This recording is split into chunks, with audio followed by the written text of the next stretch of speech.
검찰도 그렇습니다.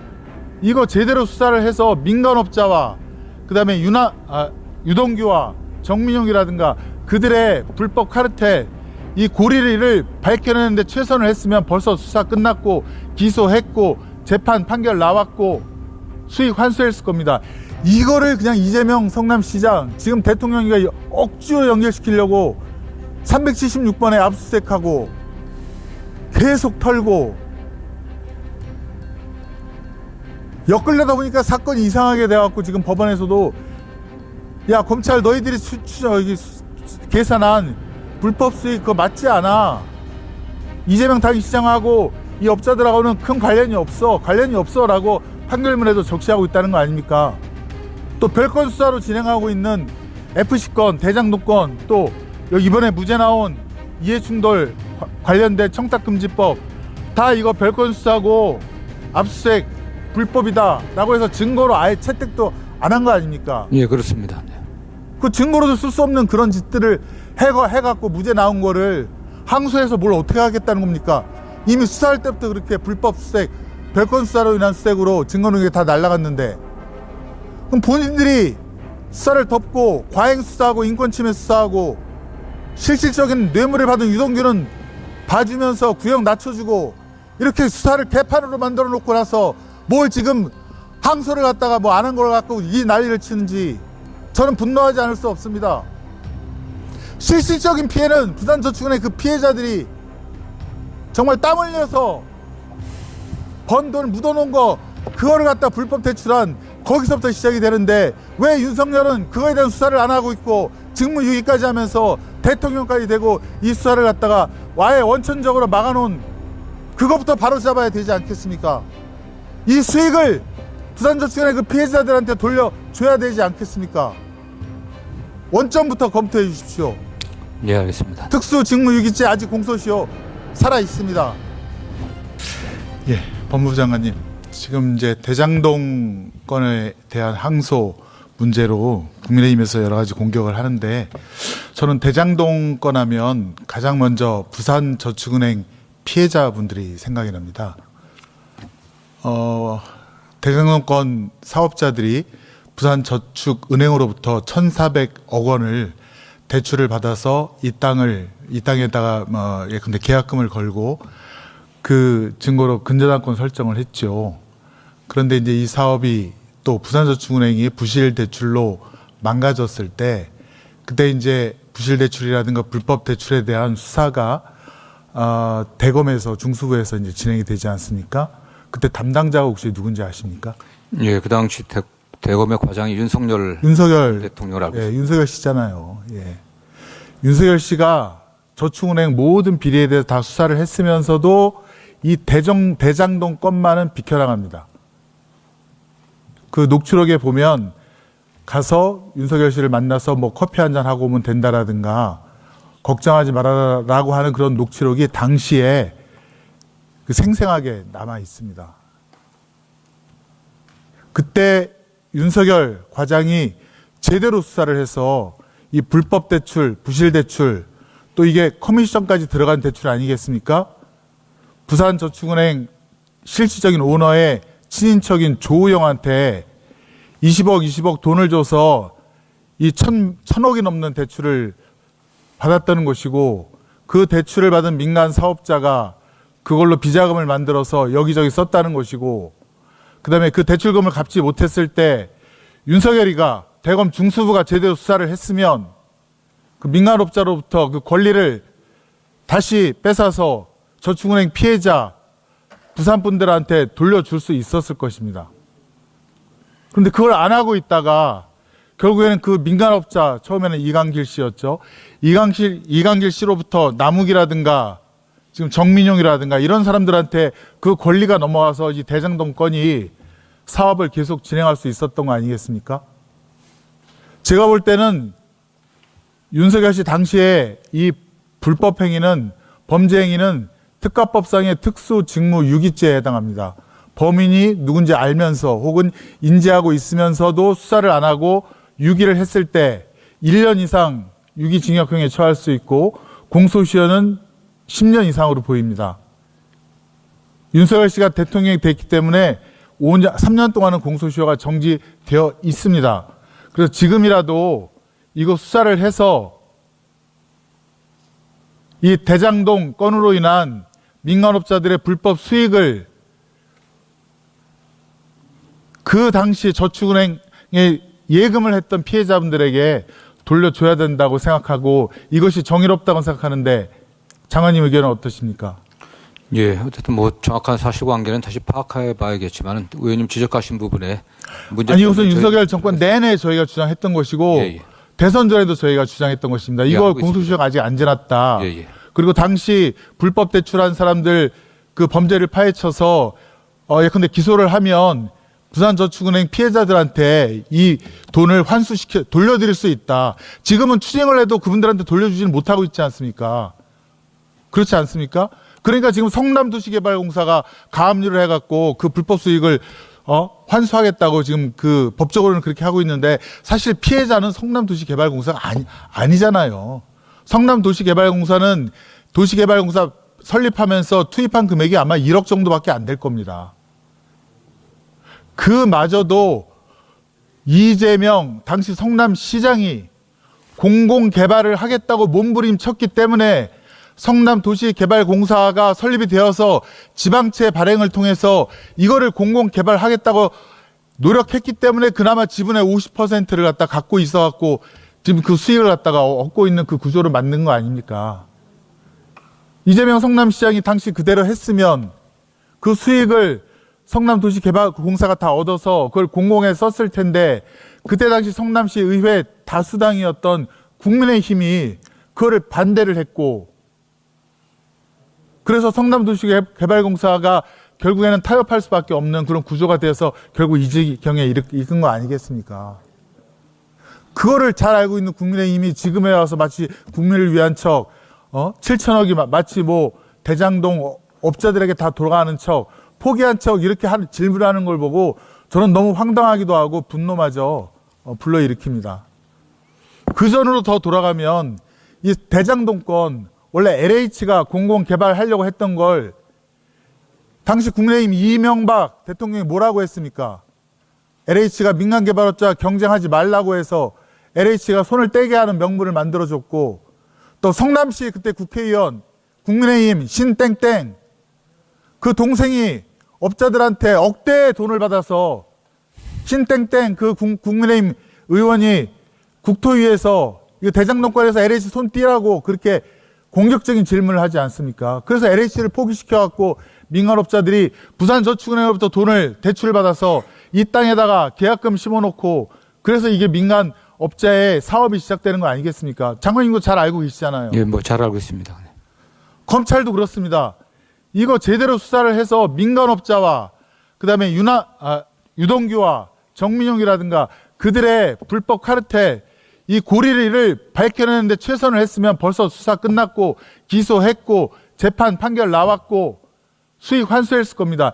이거를 그냥 이재명 성남시장 지금 대통령이가 억지로 연결시키려고 376번에 압수수색하고 계속 털고 엮으려다 보니까 사건이 이상하게 돼갖고 지금 법원에서도 야 검찰 너희들이 계산한 불법 수익 그거 맞지 않아. 이재명 당시장하고 이 업자들하고는 큰 관련이 없어라고 판결문에도 적시하고 있다는 거 아닙니까?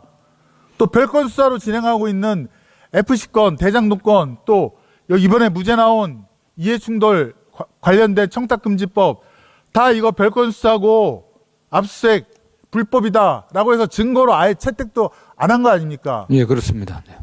그 증거로도 쓸 수 없는 그런 짓들을 해갖고 무죄 나온 거를 항소해서 뭘 어떻게 하겠다는 겁니까?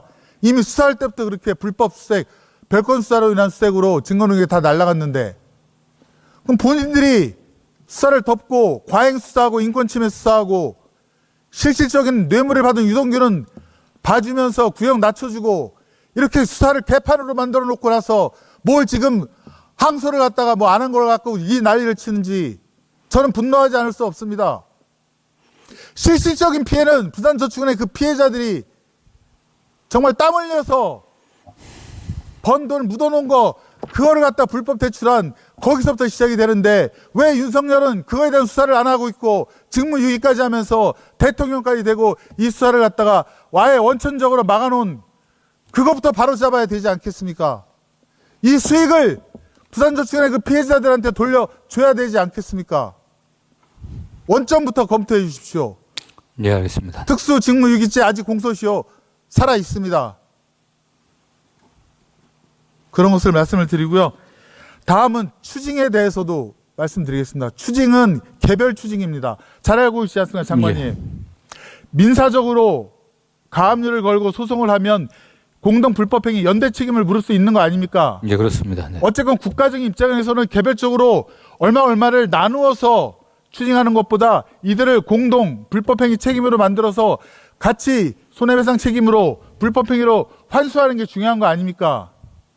그거 지금 민사소송 가압류 다 진행되고 있는 거 아니겠습니까? 이미 그 한 2천억 정도에 대해서는 추징 보전이 되어 있고요. 검찰에서도 2천억 정도 몰수 추징 보전을 이미 해놨죠. 예, 그리고 지금 뭐 현재까지 파악 가능한 모든 재산에 대해서는 뭐 몰수 추징 처분이 되어 있습니다. 파악 가능한. 그래서 지금 남욱이라든가 정영학 등이 그 돈을 지금 빼다 쓸 수 없는 구조 네, 아닙니까? 그런 상황입니다. 네. 다 막아놓고 다 잠궈놓고 있는 거 아닙니까? 네. 그럼 이 형사 판결 혹은 민사소송 판결에 따라서 언제든지 국가가 그걸 환수해서 다 그 불법 수익을 환수할 수 있는 그런 상태 아닙니까? 일단 뭐 검찰이나 또 일부에서 주장하는 것처럼 그 대장동 개발 사건의 전체 수익이 다 이게 몰수 추징의 대상은 아닙니다. 그 중에서 50대 50으로 나눴기 때문에 그런 면에서 이게 명확하지 않은 좀 측면이 있는 것 같고요.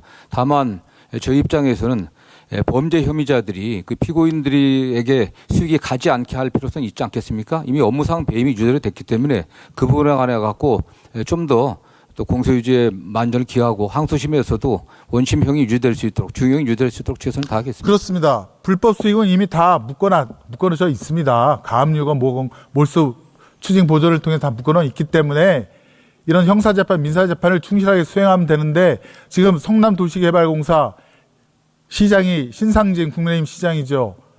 지금 검찰에서는 2024년도에 이 불법 자금의 범위 배임 액수를 갖다가 확장을 했는데 성남시에서는 가만히 있다가 1심 판결 나니까 지금 그때서야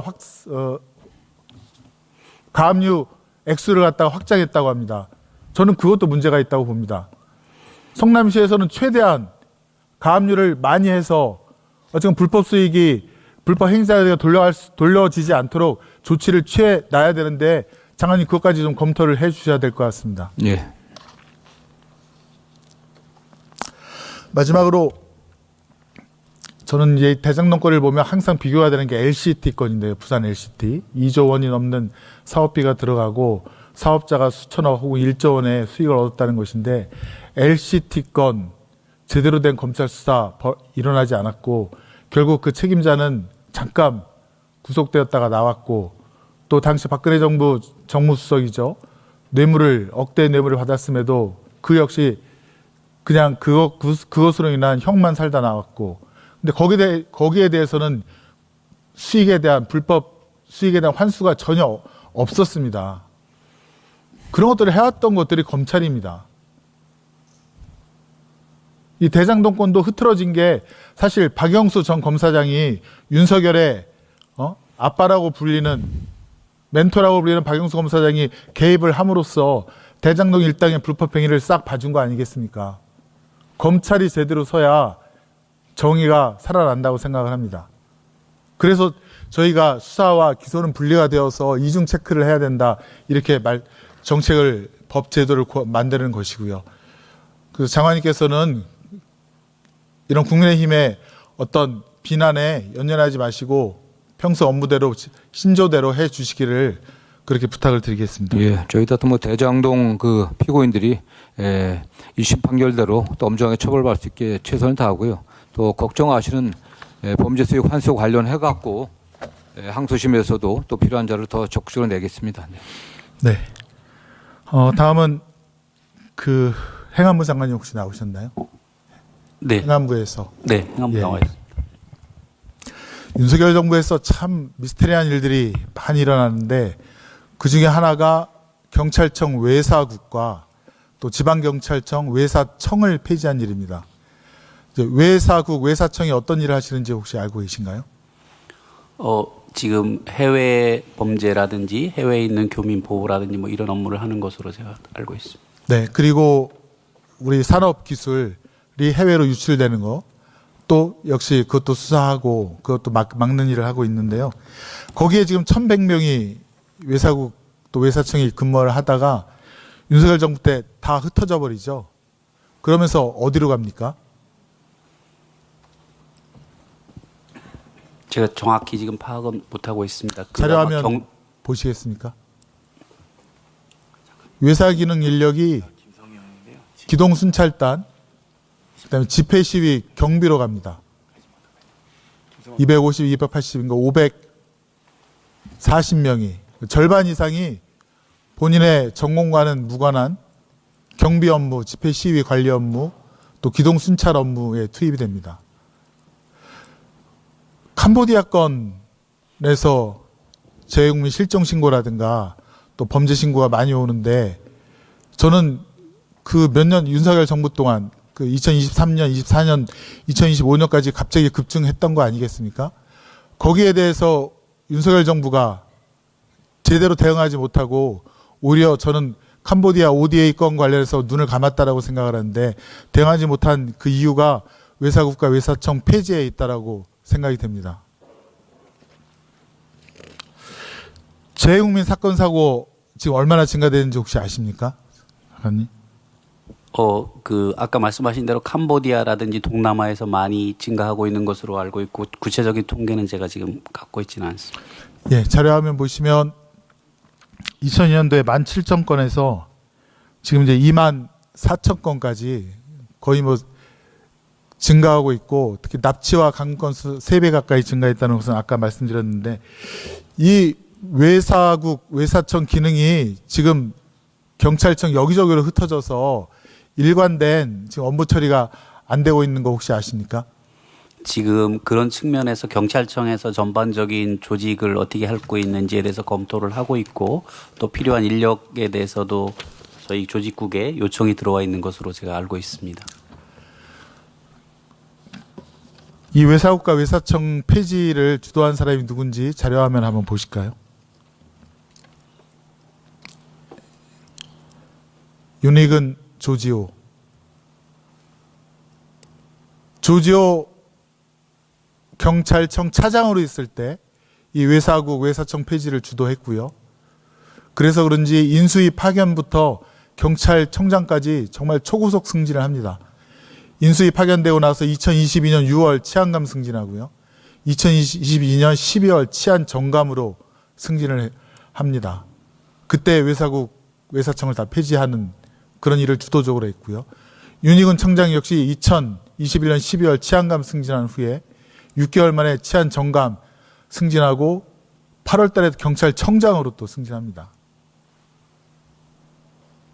다 윤석열 지시에 맹종한 사람들이 경찰청의 최고의 수뇌부에 있으면서 결국에는 불법 계엄과 내란 사태에 경찰 병력을 보내서 국회의원들과 시민들이 민주주의와 국회에 사수하는 걸 막은 것도 저 조지호 경찰청장 아니겠습니까? 저는 외사국 폐지와 외사청 폐지가 무관하지 않다라고 봅니다. 캄보디아 ODA 불법 자금 지원 및 혹은 캄보디아라든가 딴 데에서 한국으로 들어오는 마약이라든가 향정신성 약품에 대해서 윤석열 일가가 김건희 일가가 관여했다는 것도 외사국과 외사청의 폐지와 무관하다고 저는 보지 않습니다. 그래서 다시 외사국과 외사청을 부활하고 마약 관련해서 수사가 이루어지지 않는 것에 대해서는 그 수사의 여부를 적극적으로 검토를 하셔야 될 것 같습니다. 네, 의원님 그 조직 관련해서는 아까도 답변 드렸습니다만 경찰청하고 잘 협의해서 검토하도록 그렇게 하겠습니다.